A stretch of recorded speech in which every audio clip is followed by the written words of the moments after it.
Hello everyone, I'm Roy Bandolis and now let's proceed to the internet safety.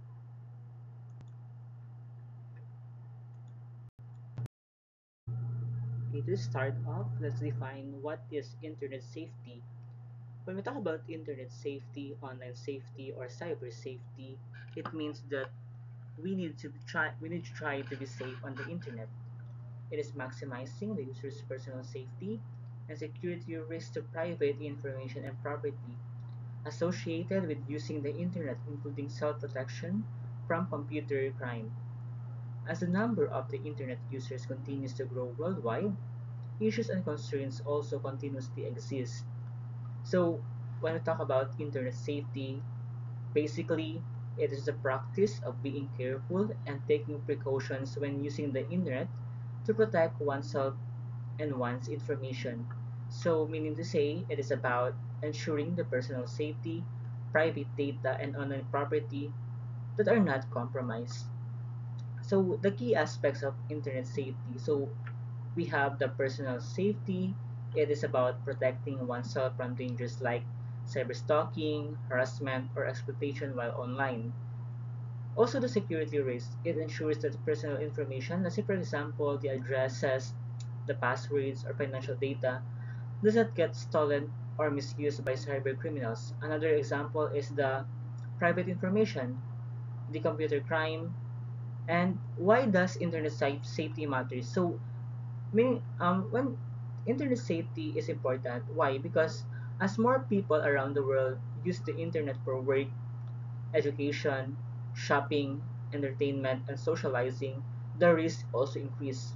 So, we users can face it proper precautions that are not taken. So, let's say for example of the internet safety practices. So, when using a strong password and updating them regularly, let's avoid sharing personal details that publicly online. Let's not click on suspicious links or emails. Let's install security software like antivirus programs, and more of this we will talk about it in later. So next, let's proceed to the information security. So information security really matters, and it defines as sensitive information such as personal information, identity, and passwords are often associated with personal property and privacy, and may present security concerns if leaked. So the unauthorized access and usage of private information may result in consequences such as identity and property theft. So basically, internet security means the practice of safeguarding your sensitive information to ensure that it remains private and is only accessible by authorized individuals. So this includes personal information, let's say for example, your name, your address, your birth date, your identity details, let's say for example, your social security numbers, your ID numbers, and passwords. So when this information is leaked or accessed without permission, it can lead to severe consequences such as identity theft. So, identity theft means someone pretends to be you by using personal details to access financial accounts, apply for loans, commit crimes in your name. So, meaning to say, identity theft is very, kuan kaayo, very, sabi na, very rampant yun dito sa Philippines because many of the users here in the Philippines experience that and and as what I have said, information security and internet safety really matters. So next is the property theft. So um, the attackers can use stolen login credentials to access your bank account, steal money, or even sell your private data online. Diba? It is very kuan kayo makahalo kaayo. It's very scary because there are a lot of hackers nowadays who will hack your account and can steal money.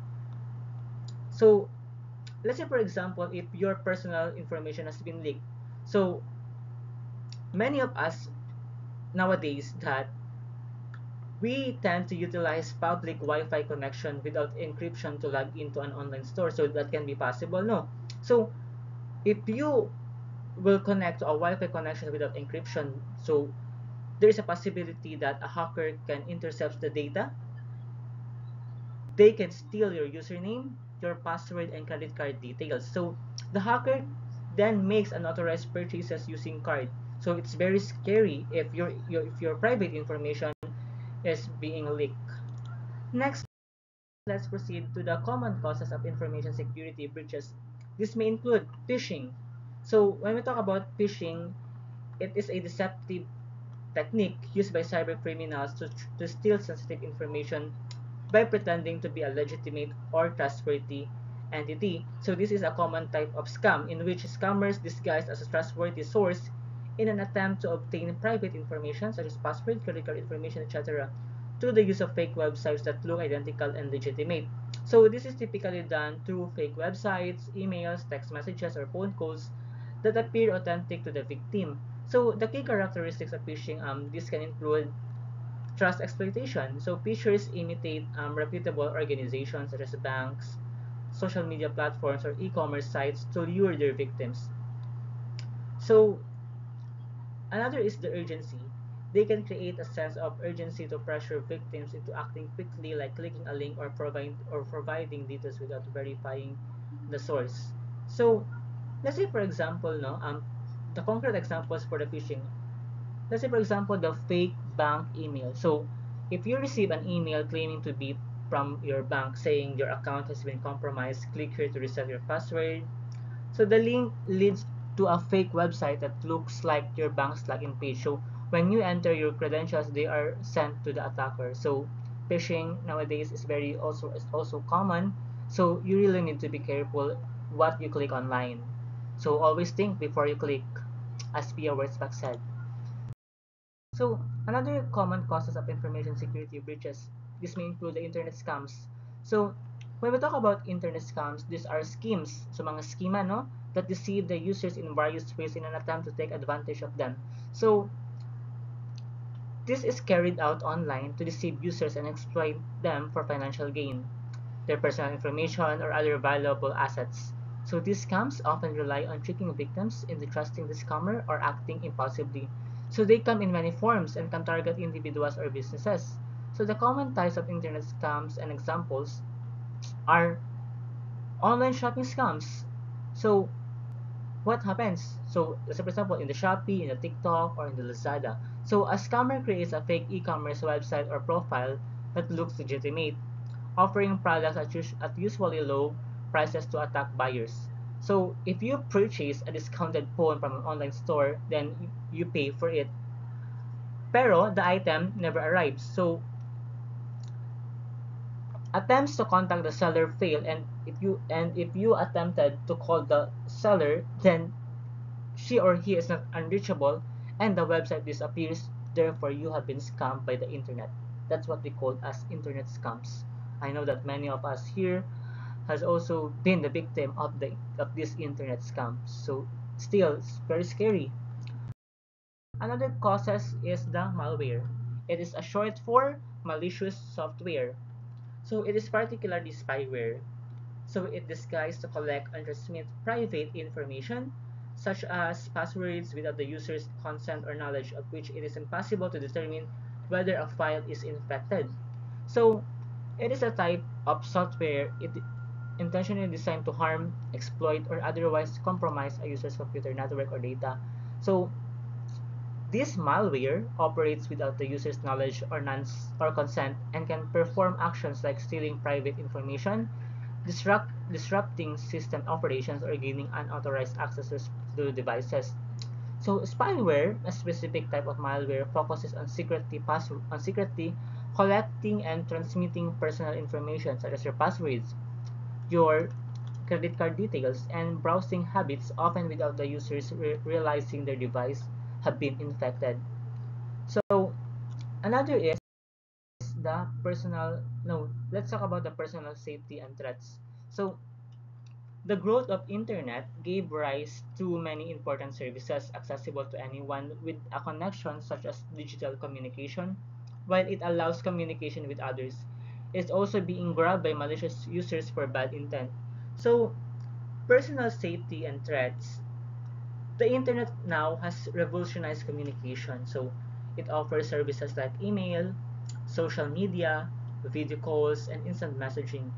While these tools allow people to connect globally and access a vast amount of information, they also expose users to malicious individuals who misuse these platforms for harmful purposes. So Malicious users exploit the internet to harass, deceive, or harm others. So these threats, no, can affect individuals' emotional, financial, and physical well-being, emphasizing the importance of online safety. So if we have the situation that a stalker uses digital platforms to monitor and harass victims, often leading to a fear and distress. So this can potentially a person repeatedly sends threatening messages on social media, tracks your location via public posts, or hacks into your accounts to gather personal details. So it is really important that in the internet we need to really safeguard our personal safety and threats, no? So now let's proceed to the following that are common threats to personal safety. First, cyberstalking. Mga stalkers dira. So it is the use of the internet or other electronic means to stalk or harass an individual, group, or organization through false accusations, defamation, slander, and libel. Intentional monitoring, identity threats, vandalism, solicitation rather for sex or gathering information that may be used to threaten, embarrass, or harass. So, as being said, cyberstalking involves using the internet or other electronic means to harass, threaten, or stalk individuals, no, group, or organization. So, cyberstalking definitely is a serious violation of personal safety and privacy. It's just that stalking is a crime, right? It's just that it also happens in the internet, in the cyberspace. So this is what we call cyber stalking. So the cyber stalkers may engage in a variety of harmful behaviors, including defamation. So these are the what's this the cases that we can sue, or that we can file rather, to the cyber stalkers. So it includes defamation, identity threats, or the data gathering of sensitive information to cause embarrassment or harm. So unlike in the traditional stalking, cyberstalking can be more invasive, as it often operates under the anonymity provided by the internet. No, so in the cyberstalking, it is just purely anonymous. We do not know who stalked us. Unlike in the traditional stalking, we know who stalked us. So it allows the perpetrators to target victims without direct physical presence. So that is cyberstalking. Next is the cyberbullying. So it is the use of electronic means such as instant messaging, social media, email, and other forms of online communication with the intent to abuse, intimidate, or overpower an individual or group. So I know that many of us here have been cyberbullied. Also, other is being cyberbullied. And it is very bad. Why? Because it it may cause people to lose their confidence, especially now that almost all the people is being exposed to the internet, and being cyberbullied is not a good thing. So when we talk about cyberbullying, it involves using electronic communication tools such as social media, email, instant messaging, and online forums to intentionally harm, intimidate, or abuse individuals or group, as being said there. So unlike in the traditional bullying, cyberbullying can occur anytime, anywhere, and often allows the perpetrator to remain anonymous, which can intensify its effects. So next, let's proceed to the online predations. So it is the act of engaging an underage minor into inappropriate sexual relationships through the internet. Online predators may attempt to initiate and seduce minors into relationships through the use of chat rooms or internet forums. Mhm. So, when we talk about online predation, it refers to the act of exploiting the internet to engage minors, mga pedophile, inappropriate, exploitative, or harmful sexual relationships. So, online predators are individuals who manipulate, groom, or coerce children and teenagers through online platforms such as chat rooms, forums, social media, or gaming networks. So this behavior is illegal, no, and poses significant threats to the safety and well-being of minors. So it is very okay that that you will have a relationship, online relationship with others, as long as that person that you will engage to a relationship is legal, 18 above, no. So Next, let's proceed to the behavior characteristics are categorized into three groups. First, we have the manipulative. It is typically a child molesters. So, when we talk about manipulative, it is also called as um, it uses psychological manipulations to build trust over time. So it gained the victim's affection and dependence before exploiting them. So let's say for example, a predator starts at caring as a caring big brother figure, offering emotional support and understanding. So eventually leading to inappropriate conversation. So the risk is the victims may feel emotionally trapped and manipulated, making it harder to escape or report abuse. Next, let's proceed to the opportunistic predators or the opportunities. It is typically a rapist. So, it sees spontaneous opportunities for sexual gratification without prior manipulation or trust building. So, act on impulses and seek quick sexual interactions with minors. So, let's say for example, a predator may directly target minors in chat rooms, gaming platforms, or social media for immediate sexual exploitation. So, it is a rapist, no? It is not, so, dili lang siya nga sa personal, but a rapist can also happen in the internet. So, the risk here is that it often lacks long-term manipulation but focuses on short-term exploitation and abuse. Next, let's proceed to the coercive. So when we talk about coercive, it is being a mixture of both rapists and child molesters. Meaning, if you are coercive, you are opportunist, and at the same time, you are also a manipulative. So it uses a combination of manipulation and coercion to control and intimidate their victims. So it employs threats, blackmail, or physical or psychological pressure to maintain control.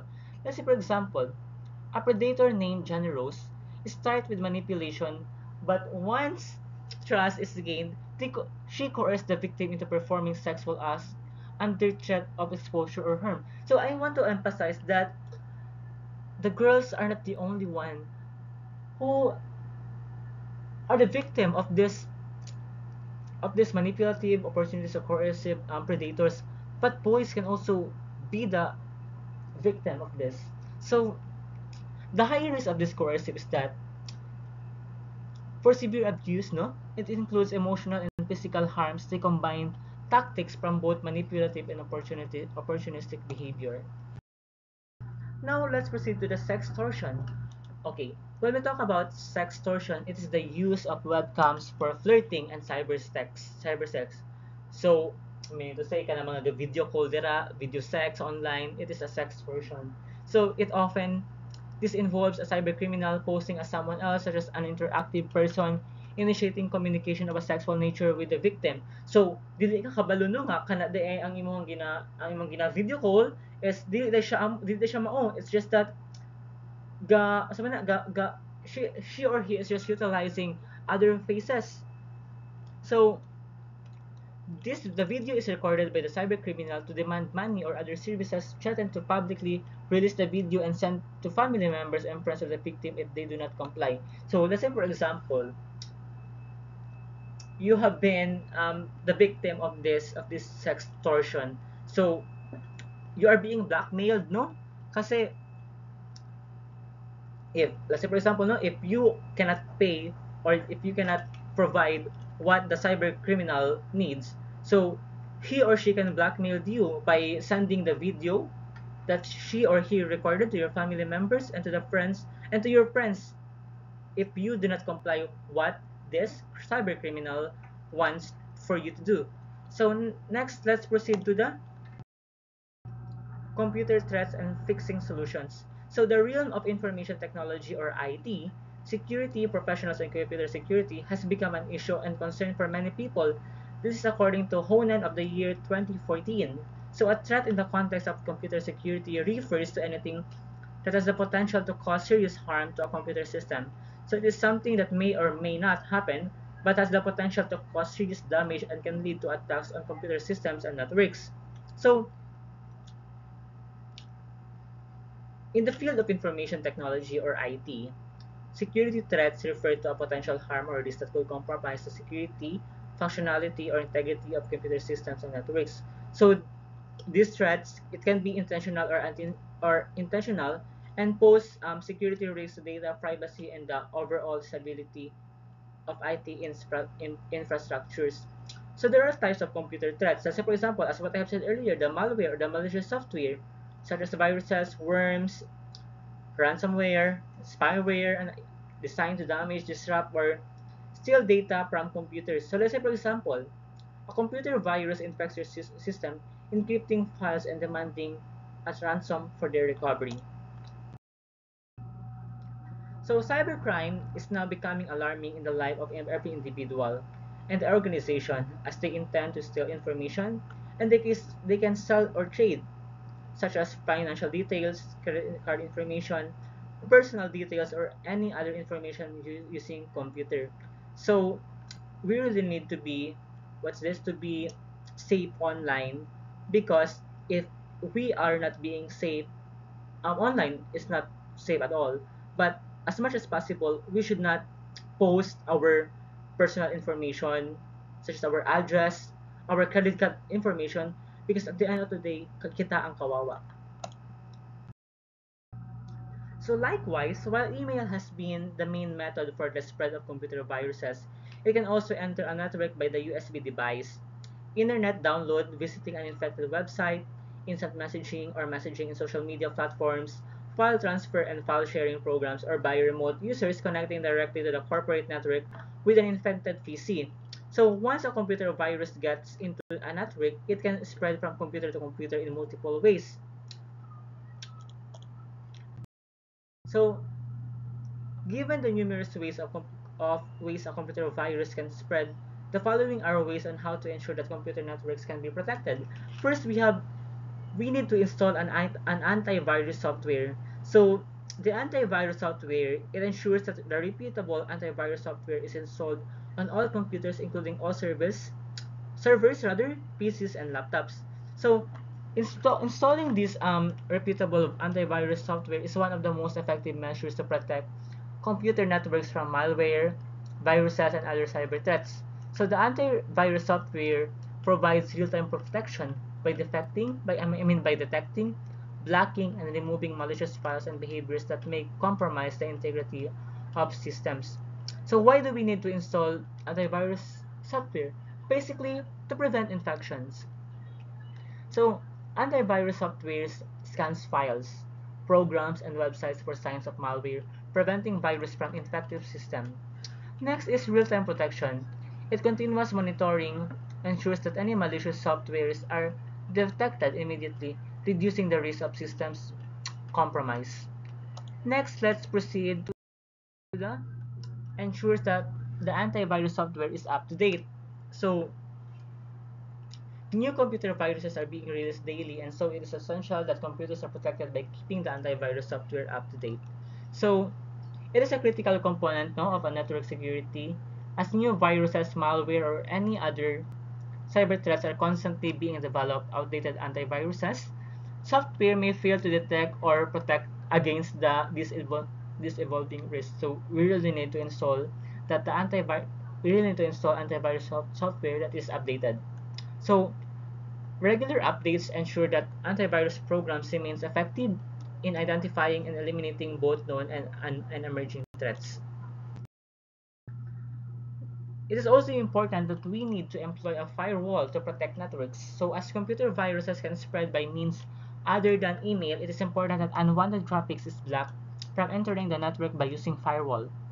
So a firewall is a critical component of network security that helps protect computer networks from unauthorized access, malicious traffic, and potential cyber threats. Firewall act as a barrier between a trusted internet network and external untrusted networks like the internet by filtering and a barrier between a trusted internal network and external untrusted networks. So like the internet by filtering and controlling incoming and outgoing network traffic.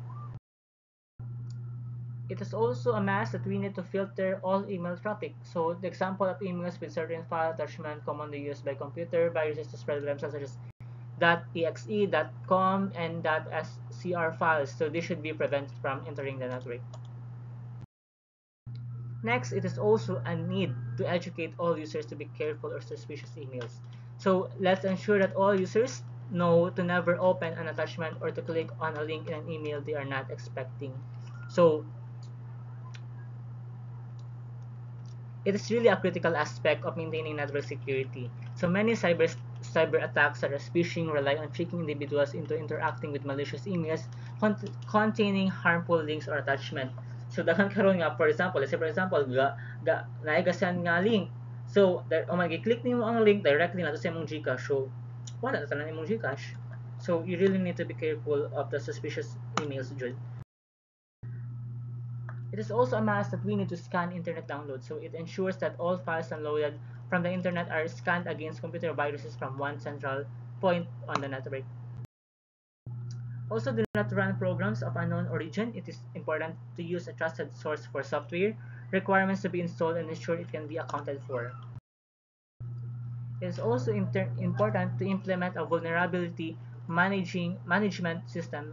So it is important to regularly review network and the applications running on it for new vulnerabilities and a plan on how to manage them either by patching or upgrading them using tools such as firewalls or intrusion detection systems that should be put in place. 9. Make a regular backup of critical data. There's a need to keep important files on removable media such as portable drivers or tape for backup in the event that network is infected with a computer virus. Kasi we really need to have a backup on our files because potentially the viruses that may infect in our computers, it may lead to deletion kanang mawala ato mga files. So ako personally, I am using a Google Drive to what's this? To back up my files and my photos. And also to develop an information security policy. So the creation and publication of an information security policy is a key to ensuring that information security receives the profile it requires in order to secure the system and data. So 11. Monitor logs and systems. So regularly monitoring of network and system logs can assist in the early identification of a computer viruses infecting the network or other attacks by criminals. So it involves tracking and reviewing various system, network, and security logs to detect and respond to security incidents such as malware infections or unauthorized access attempts. By continuously monitoring these logs, organizations can identify suspicious activities early, prevent damage, and maintain security environment. Also, we need to develop an incident response plan. So the incident response plans, this outlines the roles and responsibilities of people in the event of a computer virus infecting the network or any other type of security breach. So the IRP, it is a structured approach that outlines how an organization will detect, respond to, and recover from security incidents such as data breaches, malware infections, cyber attacks, or other security breaches. So the IRT, it ensures that a coordinated effort across departments to minimize damage, restore operations, and maintain the organization's security posture. Also, it is also important to restrict end users' access to the system. So where possible, end users are prohibited from access to the system so that the virus will also be restricted. So I think we are already done with the cyberbullying, as being mentioned earlier, but cyberbullying is a form of harassment or aggression that occurs electronic means, as what I have said earlier, such as the internet, social media, emails, messaging, and other digital communication tools. So it is an aggressive, intentional act or behavior that is carried out by a group or an individual using electronic forms of conduct repeatedly against a victim who cannot easily defend him or herself. So the National Crime Prevention Council defines it as a process of using the internet, cell phones, or other devices to send or post texts or images that intend to hurt or embarrass another person. It may also include public actions such as repeated threats, sexual remarks, pejorative labels, or defamatory false accusations ganging up on a victim by making the person subject of ridicule in online forums, hacking into a vandalizing of sites about a person and posting false statements to discredit the targeted person. So you really need to be careful, no? That there will be a time that you will be making fun of someone else online. No, you really need to face criminal offense if you will engage in that cyberbullying. So cyberbullying is similar to the traditional bullying. So it is just the victims may not know the identity of their bully, the reasons for bullying them because of the anonymity. So cyberbullies may disclose victims' personal data on websites or forums called doxing, or may use impersonations and create fake accounts, comments, or sites for the purpose of publishing material in their names. So this can leave the cyberbully anonymous and difficult to be caught or apprehended for his or her behavior. So there are there are types of cyberbullying. So first is the internet trolling. So it is a common form of bullying over the internet in an online community to elicit a reaction, disruption, or internationally provoke and offend others. So when we talk about internet trolling, it involves posting deliberately provocative, offensive, or disruptive content online to elicit reactions from others. So these trolls aim to stir conflict, confusion, or discomfort within an online community, often creating chaos for amusement. So the characteristics of this is that posting inflammatory comments, baiting users into arguments, or spreading false information. So let's say for example, no, a user frequently comments on forums with offensive remarks, provoking heated debates and disruptions in conversation. Next, let's proceed to the cyber stalking. It is another form of bullying or harassment that uses electronic communication to stalk a victim and pose a credible threat to harass him or her. So if you cyberstalk, meaning to say you also cyberbully. So cyberstalking rather, is a more severe form of online harassment where the perpetrator repeatedly monitors and targets a victim through electronic communication. So this behavior can escalate into threats or pose credible threat to the victim's safety. So unlike in the trolling, cyberstalking is persistent that may lead to personal harm or psychological distress. So let's say for example, a victim receives constant harassment through social media and email along with threats that suggest physical harm if they do not comply with the stalker's demands. So the consequences of cyberbullying is the emotional and psychological impact. So victims often suffer anxiety, depression, low self-esteem, and fear, especially in cases involving severe forms of harassment like cyber stalking. So the implications of bullying in schools. So schools should initiate various anti-bullying programs and campaigns. Kaya dito kung ano sa exam nato in order to in order to mitigate bullying in school, dapat there will be a lot of programs. Right, Jen? So, and campaigns to protect students from being threatened or victimized by such offenses. More so, teachers should be oriented and trained in handling bullying cases and executing teaching strategies to address and reduce bullying cases in class. So, also, schools should conduct student empowerment activities that can be engaged in by students, including the bullies, to divert their attentions and energy into something worthwhile and engagement that they can be busy about. So, just the same. So cybercrime, it defines cybercrimes as any criminal activity carried out using computers or the internet. So cybercrimes uses tools like phishing, viruses, spyware, ransomware, and social engineering to break the law. So cybercrimes refers to any criminal activity that utilizes computers, networks, and the internet to commit illegal acts. On the other hand, cybercrime is defined by Techopedia as a crime with a computer as the object of the crime. Let's say, for example, hacking, phishing, and spamming, or is used as a tool to commit an offense. So let's say, for example, child pornography or hate crimes. Cyber criminals may use computer networks to spread malware, illegal images, or hate propaganda. Cybercrimes is just the same. It's just the same. So that ends my report, and I hope that you have learned something from the internet safety. Goodbye and good day, everyone. I'm Roy Bandolis. Thank you so much.